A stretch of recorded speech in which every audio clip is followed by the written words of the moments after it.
From Interior Alaska's most trusted news source, this is the Fbx Evening News.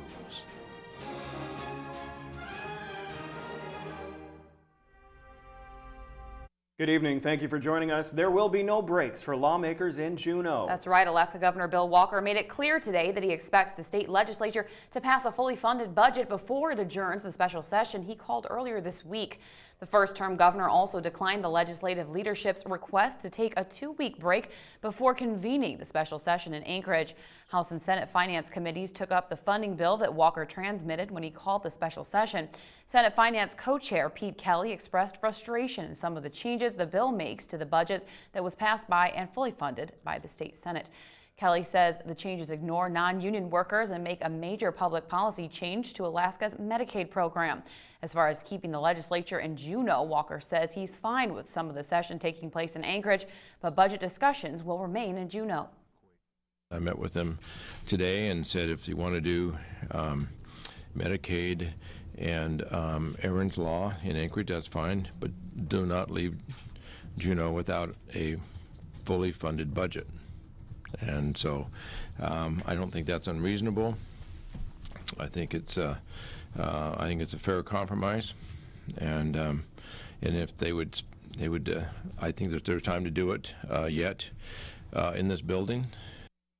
Senator Lisa Murkowski pressed Environmental Protection Agency Administrator Gina McCarthy today about what she and Alaskans consider clear examples of federal government overreach by the EPA, from its power plant guidelines to the economic showstopper presented by the Waters of the United States policy. Towards the close of the lengthy Interior Appropriations Subcommittee hearing, Murkowski blasted the EPA on what she calls a sheer lack of common sense and understanding of the harmful impacts its rules and policies have on average Alaskan workers. I hope that you truly are listening to the concerns that people have. Nobody that I'm saying is, I want to rape, pillage, and ruin. I don't care about the air. I don't care about the water. We do care. We do care, but we need to have the ability to provide for livelihoods. A flood advisory issued Tuesday evening for the Tanana River in Salcha has been canceled. An ice jam formed yesterday morning near the Boondocks Bar, an area of the river known for chronic flooding during spring thaw. Last night, water spilled over both the riverbank and the levee built during construction of the Tanana River Bridge. Minor flooding was reported by residents. Tim Began at Salcha Rescue estimated that the water was about 3 feet below the riverbank this afternoon as the ice shifted twice overnight, creating open channels for water to pass. National Weather Service hydrologist Ed Plum says there is still a possibility for water levels to fluctuate, but for the meantime, flooding has ended. A sentencing hearing has been set for the Tanana man convicted of tampering with physical evidence in the death of 2 Alaska State Troopers. Arvin Kangas was convicted of 3 felonies by a jury in an Inanna courtroom. Sentencing for his case was set for August. Prosecutor and future Fairbanks District Attorney Greg Olson filed paperwork in Superior Court asking Judge Paul Lyle to take a second look at aggravators in the case. Based upon Kangas's extensive criminal history and assault convictions, Olson can seek to have his sentence increased for a second time after the jury in the trial ruled against those aggravators. Kangas could be sentenced to anywhere from 0 to 15 years jail time, depending upon the judge's ruling. A Fairbanks man previously charged with videotaping an 11-year-old girl as she undressed in the shower was back in court this afternoon after violating his probation. Andrew Bunton was charged with 2 counts of indecent viewing and photography in 2013. Today he was back in court after authorities say he violated his conditions of release by soliciting a prostitute and viewing explicit material online. Authorities said he was found with roughly 30 pornographic images and also admitted to using Craigslist to solicit prostitutes. Court documents allege Bunton also used his iPod Touch to collect video of an underage victim, who later found the video on his device and reported him to the authorities. Bunton is currently being held without bail at Fairbanks Correctional Center. Okay, when we come back in our weekly military report, Alaska National Guardsmen recently met with residents of Bethel and other rural villages. We'll tell you how that went. Also, there's a new facility in town that allows parents and kids to climb rock walls, get this, without ropes. That story and more coming up after these words. Stay with us. Welcome back to the Fairbanks Evening News. The State National Guard in Fairbanks joined forces with the Alaska ACES initiative earlier today to spread the word about the effects of childhood trauma. Military and civilian organizations that provide care to children of service members throughout the interior attended the presentation. Their goal was to better understand how to respond to public health risks that may occur later in a person's life after facing ACEs or adverse childhood experiences. The training also focused on understanding how to respond to youth who may be going through hardship. Alaska National Guard Lieutenant Colonel Kay Spear Budd is a member of the Forget-Me-Not Coalition for Service Members, Veterans, and their families, and she says it's important for military communities to work together on public health issues like ACEs. Well, I think we're all experiencing it across the nation, the drawdown in the military, the drawdown in funding, not only in the military, but in all of our agencies throughout the country. So it's just about working smarter, not harder, and combining efforts to get the job done. During a 2-week training period in March, Alaska Army National Guardsmen engaged with community members in Bethel and outlying villages. Monty Bone has more in this week's military report.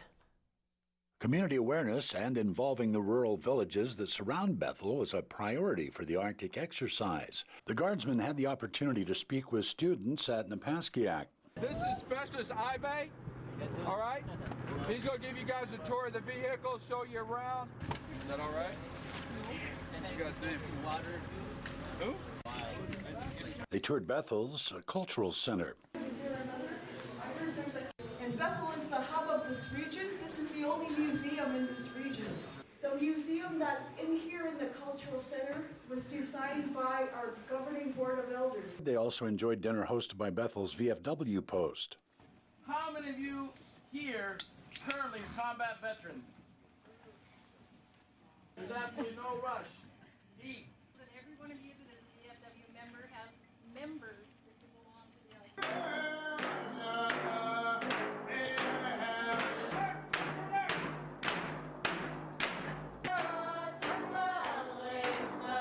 The music and the dancing has been wonderful. We feel very welcome. I feel like you cherish your National Guard, and that's a tremendous feeling. And I'm proud to be one of your Guardsmen. The Military Report is brought to you by Stanley Nissan, innovation for all. Last weekend was the grand opening of Fairbanks' new rock climbing facility. Parents, kids, and climbers of all ages came out to boulder at the Ascension rock climbing gym.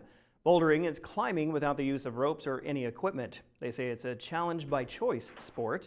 Bouldering can be as easy as climbing a ladder or made more difficult by following color-coded taped routes. The staff taught every climber how to fall safely and properly onto the foam floor. I like how I can go all the way to the top and then jump off. It feels like it's a soft pillow right underneath you. Having climbing shoes, is a huge improvement and gives you just that extra little bit of confidence. But there's something for everyone here, whether you're a first-time climber or been climbing for 20 years. A lot of people in Fairbanks don't know what climbing is, especially they don't know what indoor climbing is. You see it on TV and it's outside and it's sensationalized and people are falling on ropes. That's not what the Ascension Rock Club is about. There are no ropes in this whole facility. It's all just climbing up a little ways or climbing sideways, and that doesn't mean it's any easier. It can be very, very difficult, but it keeps everything simpler. Looks a little scary. Yeah, I don't know. I don't know. I think we should get up there. Maybe. You think you can hang, literally? I can hang with anything. We got to see if Joe can hang. That's right. Speaking of Joe, coming up in sports, the Alaska National volleyball team has a new head coach. The program made the announcement this afternoon. Also in high school sports highlights, he'll have high school sports highlights and more after the break with Joe.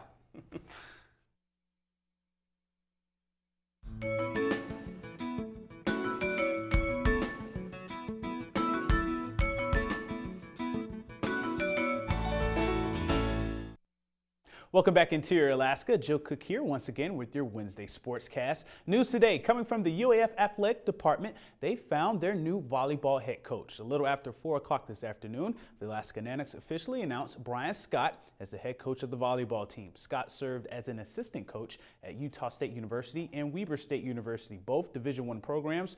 For 2 years, he was a part of a Utah State program that won the WAC title.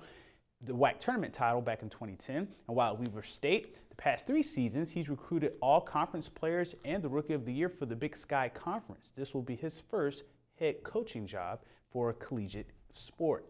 So that's one down with a few more to go. UAF Athletics still has a couple of vacancies they'd like to fill fairly soon. The cross-country and skiing head coach positions are down to 3 finalists. That person will run both programs, much like Scott Jerome did. He was let go this past winter, and his contract will not be renewed. UAF women's basketball head coach Cody Bench and her 3-person search committee are starting to interview candidates for the assistant coach job. Now, Greg Bruce retired earlier this year after 1 season with the Nana, citing health reasons. Also, the athletics department is reviewing several applicants for the sports information director position as well. Current SID Drew DeRoisers will be leaving at the end of June.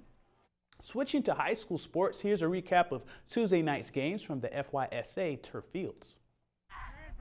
The West Valley Wolfpack and Hutchinson Hawks met in a soccer doubleheader on Tuesday night. We start with the boys' game, and the Wolfpack put together a masterful first half, scoring 5 goals. Braden DeWeese started the scoring for the Pack. He finished with a hat trick. Tanner Cool got in the mix, while William Mitchell added 2 scores, and the Wolfpack cruised to an 8-0 win. In the girls' game, the Hutchinson Hawks packed in defensively, forcing the Wolfpack to shoot from way outside. Angel Ochoa made numerous saves for the Hawks, but the Wolfpack got one past her in the first half to take a 1-0 lead. West Valley made an adjustment in the second half, and it resulted in 3 goals. Kate Areola, Audie Wade, Kiara Simpson, and Riley Baumgartner scored for the Pack as they go on to win 4-0 to get the Wolfpack sweep. We were trying to take too far shots out. They have the good keeper, Angel's a good keeper, and so we needed to get in a little tighter, so that's what they adjusted to it. Got in a little bit tighter, doing some negative crosses, getting it to the goal line, crossing it back in, and actually I think 3 of them were done that way, so they finally readjusted. It was really good. In Tuesday's early game, it was a tight one in the first half between the North Pole Patriots boys squad and the Monroe Rams co-ed team. Sam Bloom tied the game at 2-2 for Monroe on a penalty kick. Then North Pole's Liam Putman answered with the go-ahead goal right before the end of the first half, which sparked a run. 6 unanswered goals for the Patriots in the second half. Ego O'Rear and Blaze Baker both scored twice to lead North Pole in their 8-2 win over Monroe. Monroe is now 2-1, while North Pole improves to 3-1-1. Well, at halftime we were talking about how we need to move the ball around more and get a little more aggressive. I think we can follow through well with that. Just first half we had a disadvantage with the wind, but in the second half we pulled through and finished strong. And the first Mid-Alaska Conference baseball game of the season did not disappoint. Tuesday night, the West Valley Wolfpack and North Pole Patriots went at it on Marlin Field. Both teams answered each other's runs. It was tied 3-3 after 3 innings. The Pats, they manufactured 2 runs to break the tie, but the Wolfpack, they rallied with the 3 spot in the bottom of the 4th. A bizarre and an unfortunate play led to the go-ahead run for West Valley. Trent Woods hit a fly ball, and Matt Rogers of North Pole lost the ball in the sun and hit him right in the face. He went down, suffering a broken nose, while Caleb Moretz and Tyler Christmas scored for the Pack. West Valley would take an 8-5 lead as Connor Soden generated runs. North Pole did mount a small comeback, cutting it to 8-7, but Dylan Bass, he retired 3 straight North Pole batters in the 7th inning, and West Valley would go on to win their MAC opener 8-7. And the Lathrop Malamutes, they went up against the Monroe Rams on Arco Field last night. 3 Lathrop players had at least 3 hits, led by Vonch Wood, who went 4 for 4 with a triple, 3 RBIs, and 3 runs scored. Safe to say Lathrop rolled in this one. They were up 16-0 by the end of the first inning. Joshua Esau Thomas threw 5 Ks with no walks and 4 innings of work. The Malamutes blast the Rams 23-0 on Tuesday night. And that'll do it for sports tonight. Mike Schultz is next with your full weather forecast, and we'll catch you next time. Hello, everyone. Welcome back into our Wednesday night news. Mike Schultz with you once again talking about the weather, and it was a beautiful day. Another great day across the interior. Lots of sunshine. Temperatures working their way back up into the mid-50s. We're still looking for temperatures to be in the 60s starting Friday and continuing right on through the weekend into early next week. Maybe even a chance of a little rain on Monday, but nothing really heavy expected, just a little bit of shower activity. Speaking of showers, Richard Mitchell was in the area of Delta Junction, was able to capture this beautiful photograph here of some showers moving in on the Delta Junction area. Nice colors there. And again, as always, if you have a photograph you want to share, we'll be sure and send it to photos@ktvf11.com. We'll share it with the rest of the audience. Your numbers look like this. Today's high 54, the low last night 31. Look at that high temperature in 2009, 74 degrees. Wow. In contrast, 13 for the overnight low in 1927. That's not that bad. Their sunrise and sunset, almost 17 hours of daylight. We'll go over 17 hours tomorrow. That gives us, like I said, a 7-minute gain from yesterday. Now, what's going on the satellite and radar? Well, a few scattered showers here and there, especially across the Prince William Sound area and around the Anchorage Bowl. They're getting showers. Still some scattered showers over southeast Alaska. Any showers around the Fairbanks area are moved off to the west, and we're not looking for anything else the rest of the evening, so it looks pretty darn nice. And as far as the big picture is concerned on the state, well, there's the rain moving across southeast Alaska. Temperatures a little cool, too, 41 degrees at Juneau. A few sprinkles in the Anchorage Bowl, showers around the Kodiak region. Cloudy skies at Cold Bay up and down the west coast. And very nice at Bethel, 53 degrees. Another nice day in Nome, 39 degrees, 21 at Barrow. And Fort Yukon, a little chilly, 43. Lower 48 weather, it looks like this, heading over the Pacific Northwest. First of all, the rain has moved out of the picture now, just mainly partly cloudy skies around the Seattle area. Warming up very nicely over the desert Southwest, 93 and 96 at Las Vegas and Phoenix. Nice day in Texas and around the Denver area. No showers or thunderstorms to worry about. Things are drying out, and looks like a pretty good day tomorrow, too. Any thunderstorm activity was mainly over the Florida Peninsula today. On the satellite and radar, you can see a little bit of shower activity moving there. Across the rest of the country, it looks really nice. Clear skies, a few showers over the high northern Rockies and over the Pacific Northwest and up and down the west coast, really looking good too. Now, as far as what's laying in store for tomorrow over the eastern half of the country, just the opposite. Some thunderstorms once again expected over the southeastern sections, moving up to just showers over the eastern half of the country. But the overall outlook for the weekend looks pretty good. Just a few scattered thunderstorms across the Four Corners area. Maybe some warm temperatures moving back in across the deep south and some lingering showers over the northern plains. So all in all, not too bad. Well, back to Alaska for tomorrow. Looks like this. Cloudy skies at Barrow, mostly sunny skies in the Nome area. Rain and snow showers for Fort Yukon. Here in the interior, looking at another nice day. Mostly cloudy skies for Fairbanks and Healy. A few scattered rain and snow showers in the Delta Junction area. While over southeast Alaska, the rains will continue. Scattered showers for the region from Juneau right on down to Ketchikan. While over the southwest part of the state, it looks like for the most part rain and snow showers at Cold Bay, showers in Bethel, and a little bit of rain likely for Kodiak. Well, if you're heading in the Anchorage area, it looks like for the most part partly cloudy skies at Anchorage, isolated showers in Homer, and some showers for Valdez. Okay, time once again for our kids' weather. And all this week we're visiting with the kids from Denali Elementary School. Tonight we're going to be hearing a question for me from a young man. Hello, my name is Jaron. I am in Mr. Keener's 5th grade class at Denali Elementary School. My weather question for the weatherman is, how does lightning form and strike? Well, that's a good question. You know, most scientists believe that the lightning is caused by static electricity in the air, but it's also being caused by ice crystals that are bouncing against each other, creating friction, and that in turn creates sparks that get bigger and bigger, obviously, with the more ice crystals you have in the clouds. So, good question there. Now, as far as tomorrow night's forecast, or actually guess, we're going to be talking with the teacher, and the teacher is going to be here with a really chilling weather fact. And as always, thanks to Mount McKinley Bank for sponsoring our kids' weather. Here's your forecast for tonight: 34 degrees, partly cloudy, a little cooler than last night. Tomorrow's forecast, another day just like today, mainly mostly cloudy skies, little change in temperatures, but the 5-day outlook looks great. Look at those temperatures, as you can see here. 58 and then 60s all the way across the board. Maybe a chance of a few showers on Monday. Overnight lows will also be rising very nicely in the mid-30s, and we're not too far away from getting into 40-degree temperatures for overnight lows. So all in all, a pretty good forecast. I'll take it. Yeah. 60s, a little really bit of good, rain yeah. maybe on Monday. It's not too bad. Yeah, Perfect. Perfect. Keep the dust down. Yeah, that's right. Yeah. Oh, guys, before we leave you tonight, it's time for our Watch and Win contest. KTVF and Bailey's Furniture are teaming up for a Spring Dream giveaway where you can win a furniture package from Bailey's valued at $2,500. Who couldn't use that? Yeah. Tune in to the Fairbanks Evening News and News Center Final on KTVF Channel 11 from April 30th to May 24th for the first half of a mystery word. Then you visit Bailey's Furniture for the second half and complete your entry and for your chance to win. Now, Stephanie, tell everybody this week's mystery word. Are you ready for it? Yeah. Coffee. Coffee. Awesome. Coffee. It's coffee, guys. We'll have It's some coffee. talk. We'll talk. We're calling it coffee tonight. Very cool.